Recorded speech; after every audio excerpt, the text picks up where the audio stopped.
Bonjour à tous et bienvenue pour cette nouvelle vidéo, particulièrement horrible. Les arbitres de foot, des personnes souvent décriées et pas vraiment appréciées. Perso, j'aime le football, et moi aussi quand je supporte mon équipe et que je vois l'arbitre se planter complètement, ça me gonfle. Après, pour un arbitre professionnel qui gagne beaucoup d'argent, se faire insulter ou provoquer, ça lui passe au-dessus, même si c'est anormal d'insulter quelqu'un. Mais faut pas oublier les arbitres amateurs, qui eux gagnent beaucoup moins d'argent, et insulter ou menacer un arbitre amateur, parce qu'il a complètement loupé son match, ou autre, ben ça craint. Bon après, perdre ses nerfs, c'est humain, et en vouloir à un arbitre qui a complètement loupé son match, ça peut se comprendre, jusqu'à une certaine limite. Encore une fois, insulter quelqu'un parce qu'il porte un maillot d'arbitre, c'est pas normal. Mais il y en a qui passent carrément à l'étape au-dessus, qui est l'agression physique. Et là, franchement, c'est juste lamentable. Au moment où je crée cette vidéo, je suis tombé sur plusieurs articles qui parlent d'agressions physiques qui ont eu lieu en France. En Occitanie, en Bourgogne ou encore en Normandie. Ça arrive vraiment partout. Mais il y a aussi le level supérieur, pire que l'agression physique. Et c'est de ça que la vidéo d'aujourd'hui va parler. Un match de foot qui va terminer en véritable boucherie, car quand frapper ne suffit plus, eh bien pourquoi ne pas carrément tuer? Même si vous verrez que dans cette histoire, l'arbitre aussi est fautif. Aujourd'hui, je vais vous raconter la triste histoire d'Ottavio, que j'appellerai juste Ottavio, et qui est si horrible qu'on a peine à croire que cette histoire est bien réelle. Mais avant de commencer, je tiens à vous préciser que je ne mettrai aucune image de cette monstrueuse affaire dans la vidéo. Si vous voulez en voir, ça sera à vous de chercher. Et je vous le conseille pas. L'histoire agrémentée de photos d'illustration suffit largement. Je vous assure.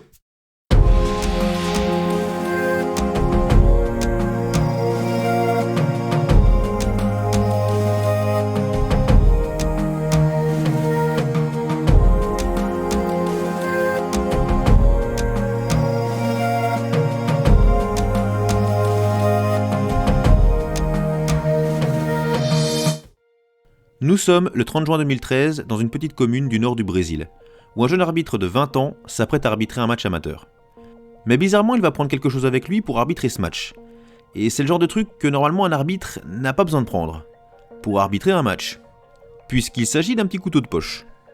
Alors les articles ne disent pas s'il avait déjà eu des problèmes avec certaines personnes du coin, ou si ce match se jouait dans un quartier hypersensible, mais quoi qu'il en soit, il a pris un couteau avec lui. Et c'est cette grosse erreur qui va lui coûter la vie. Le match débute donc, et au cours de la rencontre, il va sortir un carton rouge contre un joueur de l'équipe locale. Ce dernier va alors s'énerver contre l'arbitre et lui mettre un coup de pied.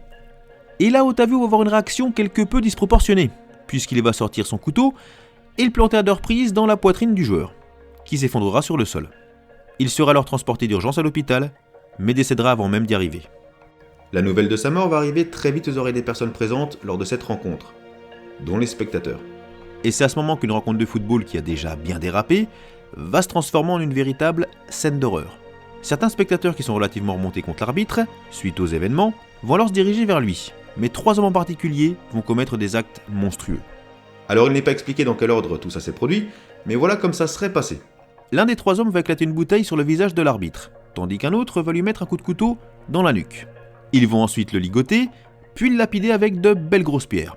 Mais ça ne leur suffit pas. Donc l'un d'entre eux va finalement décider de couper la tête de l'arbitre. Et là vous vous dites qu'on peut pas faire pire. Bah si. Puisque maintenant qu'il n'a plus de tête, pendant qu'ils y sont, l'un des hommes va se dire qu'il serait bien aussi de lui couper les 2 bras. Puis finalement, maintenant qu'ils lui ont coupé les 2 bras, autant lui couper les 2 jambes, histoire d'égaliser tout ça. Mais attendez, car le final n'est pas encore arrivé. Non. Pour être bien sûr que tout le monde ait compris le message, enfin s'il y a vraiment un message à comprendre dans cet acte de fou furieux, ils vont tout simplement décider de mettre sa tête au bout d'une pique, au beau milieu du terrain, avant de prendre la fuite. Et là je suis désolé, mais j'ai pas trouvé vraiment de photos représentatives. Et dernière chose tout aussi merveilleuse, certaines personnes présentes auront la bonne idée de filmer la scène. Et une de ces vidéos terminera sur les réseaux sociaux, où elle tournera plutôt bien. L'être humain peut être parfois vraiment extraordinaire. Après le point positif, si on peut parler de point positif, c'est que les 3 hommes vont vite être identifiés par la police, grâce à cette vidéo. Et l'un d'entre eux sera rapidement arrêté. Quant aux 2 autres, ils étaient activement recherchés au moment où sont sortis les articles. Depuis, je pense qu'ils ont dû les choper quand même. Le suspect dira pour sa défense que le joueur décédé faisait partie de la famille d'un des 2 agresseurs en fuite. À ça, le chef de la police répondra que déjà il en doute, et que de toute façon, un crime ne peut pas en justifier un autre. Un incident similaire avait eu lieu en 2010, toujours au Brésil, où un arbitre avait poignardé un joueur à mort, Mais là au moins ça ne s'était pas terminé en boucherie totale. En fait, ils lui ont fait subir presque la même chose qu'a subi William Wallace. D'ailleurs, je te mets la petite fiche en haut si t'as pas vu la vidéo. Là, normalement, elle doit être par là. Bon après, genre d'histoire au niveau de l'arbitrage reste quand même ultra rare. Et faut pas oublier que là, enfin dans cette histoire, le premier fautif, c'est l'arbitre, qui a quand même tué un joueur pour un coup de pied. Mais bon, répondre en le tuant à son tour pour finalement le couper en morceaux, c'était peut-être un petit peu extrême quand même. Ah, le Brésil.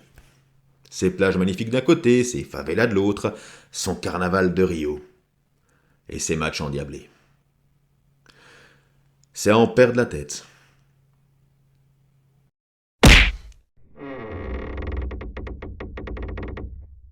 Allez bisous, et pense à t'abonner, si tu l'as pas déjà fait.